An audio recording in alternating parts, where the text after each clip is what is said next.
Hello, this is Susan Allen from the quiltasylum.com, and today I want to talk to you about tracing around acrylic templates for hand piecing. I have here my lap app, which I use all the time. If I take the padded cover off, you can see that there is a piece of sandpaper. Why sandpaper? Sandpaper is really vital when tracing around templates because your fabric will stick to the sandpaper and it prevents distortion as you trace around your shape. Your marking tool will not drag the fabric out of shape as you trace around the template. So let's talk about templates. I have a variety of templates here. This is from Steampunk. This is a Jen Kingwell template. As you can see, it is pale blue color. This is a Delilah template. It happens to be orange. This is a template from Somerset Patchwork in Australia. It happens to be the neon green. So the templates come in all kinds of colors. Just showing you the difference. So I'm going to take these away. Here's a piece of fabric. And we are going to trace this shape onto our fabric. Now, most of these templates, as you can see, they have holes in them for your seam line. This outside line is 1/4 inch for your seam allowance.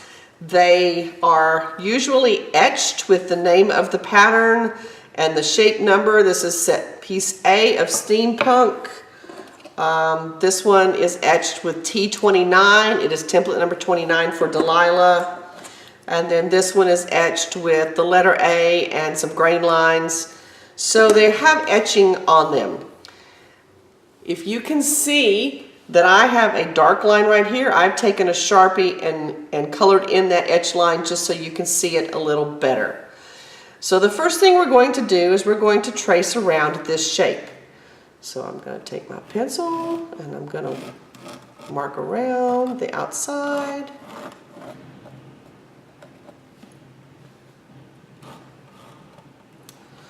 And as you can see with my pencil, the fabric is not moving whatsoever.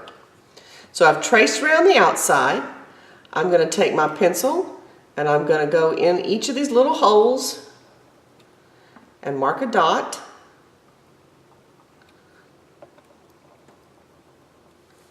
And voila, I have my 5 dots, I have my outside lines. Well, what about my stitching lines? Well, on the straight sides, that's pretty easy. You can take your template, line up your dots, use the straight edge, and there you go. Easy peasy. Squares, triangles, rectangles, easy, easy. But what about the curve?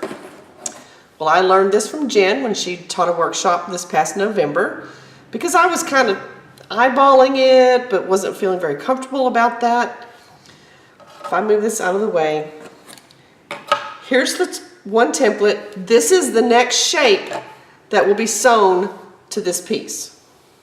Well, you can see they don't really match up right here because as a circle gets smaller, that curve gets a little tighter. But if I were to take this template piece and lay it right on top of this template piece, it's a perfect match because the two seam allowances will match each other and the lines will match each other. So how do we transfer that?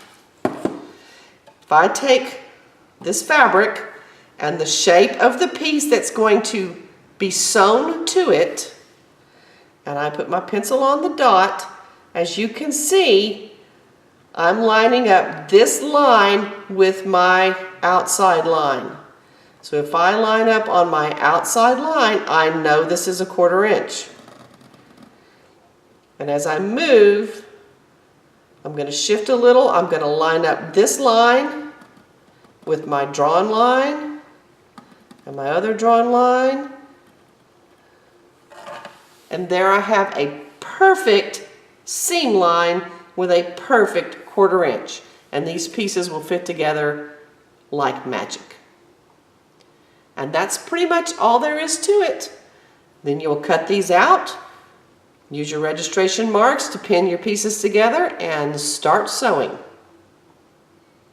Again, this is Susan Allen with thequiltasylum.com. Thanks for watching. See you next time.